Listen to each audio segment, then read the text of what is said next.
Hello guys. मैंने अपने पुराने वीडियो में आपको बताया था कि धरती में एक माउंटेन की हाइट 10,000 मीटर तक बढ़ सकती है। बात हमने की थी हिमालयस को लेके, माउंट एवरेस्ट को लेके, जो कि लगातार बढ़ते जा रहे हैं। और मैंने बताया था कि ये 10,000 मीटर के आगे नहीं बढ़ेंगे, यानी कि 10 किलोमीटर के बाद जाके एक सैचुरेशन पॉइंट आ जाएगा जिसके बाद इनकी हाइट नहीं बढ़ेगी। और इस वीडियो में मैं एक्सप्लेन करने वाला हूँ कि क्या कारण होते हैं एक माउंटेन के बढ़ने के किसी पर्टिकुलर प्लेनेट पे। धरती पे तो 10,000 मीटर लिमिट हो गई, और बाकी जगह की प्लेनेट पे इसकी लिमिट अलग अलग हो सकती है। जैसे मार्स पे एक पहाड़ है ओलंपस माउंटेन, जिसकी हाइट 25,000 मीटर तक बढ़ी हुई है, यानी कि धरती से लगभग 3 गुना ज़्यादा उसकी हाइट है। तो इस वीडियो में मैं आपको 4 फैक्टर एक्सप्लेन करके बताऊंगा कि एक पहाड़ को बढ़ने के क्या क्या फैक्टर हो सकते हैं। पहला फैक्टर तो होता है उस प्लेनेट की ग्रेविटी, दूसरा फैक्टर होता है उस माउंटेन की डेंसिटी, तीसरा फैक्टर होता है Young's modulus of that mountain, और चौथा फैक्टर होता है इलास्टिसिटी ऑफ दैट माउंटेन। इन चार पॉइंट्स को मैं इस वीडियो में ब्रीफली एक्सप्लेन करूंगा। तो चलिए वीडियो शुरू करते हैं। हनी सिंह और मेरे YouTube चैनल जिप्सी एक्सप्लोरर पे आपका बहुत बहुत वेलकम है, बहुत बहुत स्वागत है।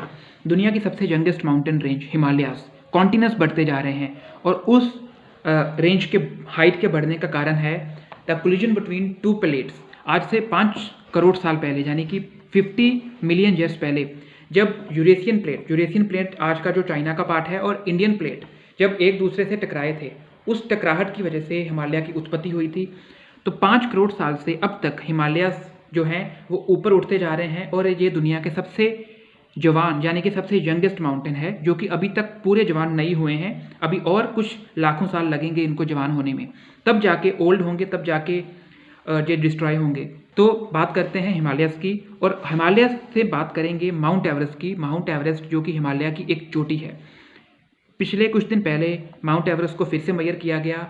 चाइना और नेपाल ने इसको मेजर किया है, और इसकी हाइट 86 सेंटीमीटर बढ़ी है। इससे पहले इसकी हाइट इंडिया ने मेजर की थी 1957 में, तब इसकी हाइट आई थी 8,848 मीटर। तब मेथड क्या थे? ट्रिग्नोमेट्री मेथड थे, और मल्टीपल ट्राइज करने के बाद एक एवरेज हाइट निकाली थी इंडिया ने। लेकिन अब जो आज 2020 में इसकी जो मेजरमेंट हुई है बहुत एक्यूरेट है। वैसे तो ताज्जुब होता है कि आज से 60-70 साल पहले की हाइट और आज की हाइट में कुछ इतना फ़र्क नहीं आया। तो पहले के तरीके एडवांस टेक्नोलॉजी ना होने के बावजूद भी कितना एक्यूरेट मेजरमेंट हमको मिला था। तो चलिए बात करते हैं आज की। अब माउंट एवरेस्ट की हाइट 8,848.86 मीटर है। लेकिन बात इस टॉपिक पे करनी है आज कि माउंट एवरेस्ट की हाइट कब तक बढ़ती जाएगी, कब तक बढ़ेगी। एक तो पॉइंट आएगा कि जब इसकी हाइट रुक जाएगी, क्या ये कंटिन्यू बढ़ती जाएगी?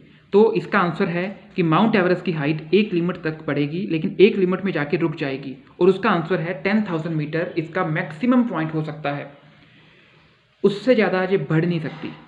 बढ़ेगी तो ये फिर बल्ज हो जाएगी, बढ़ेगी तो फिर बल्ज हो जाएगी। जैसे हम रेत डालते जाते हैं तो एक लिमिट तक रेत बढ़ती है, लेकिन जब बहुत हाइट बढ़ जाती है रेत की, तो रेत अपने आप गिरने लगती है, उसका बेस बड़ा होने लगता है, लेकिन हाइट नहीं बढ़ती।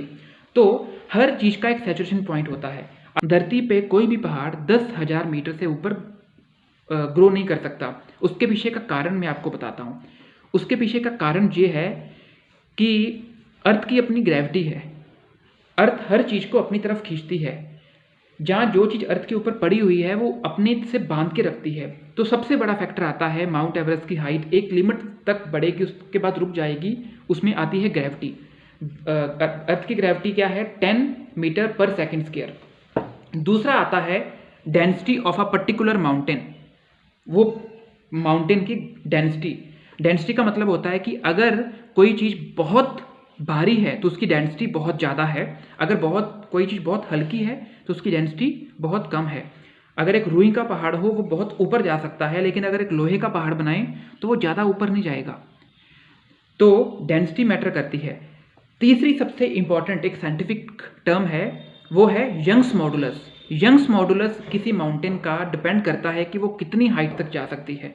Young's modulus is a ratio between stress and strain. Stress का मतलब होता है कि उस पर्टिकुलर पॉइंट पे कितना प्रेशर पड़ रहा है, क्योंकि माउंटेन का जो बेस है उसके ऊपर एक लिमिट तक प्रेशर पड़ेगा तो नीचे की जो माउंटेन है वो पिघल पिघल के इधर उधर मूव करना शुरू कर देगी और अपना बेस बढ़ा लेगी। जैसे उसका बेस बढ़ेगा तो माउंटेन की हाइट कम हो जाएगी। तो और स्ट्रेन होता है ये मूवमेंट, लेंथ की मूवमेंट। उस स्ट्रेस की वजह से जो मूवमेंट हुई लेंथ में, इतनी लेंथ से बढ़ के इतना लेंथ हुआ, उसको बोलते हैं स्ट्रेन। तो यंग्स मॉडुलस क्या होता है? स्ट्रेस और स्ट्रेन की रेशो है। और एक आखिरी टर्म आती है इलास्टिसिटी उस माउंटेन की। इलास्टिसिटी का मतलब होता है कि मैं इस पेन के ऊपर कितनी फोर्स लगाऊं कि ये अपना शेप बदल ले। मान लो कि इसके ऊपर मैं 10 न्यूटन 12 न्यूटन ऐसे फोर्स लगाऊं, अगर ये 15 न्यूटन फोर्स के बाद अपनी शेप बदलता है तो 15 न्यूटन इसकी इलास्टिक पॉइंट होगा।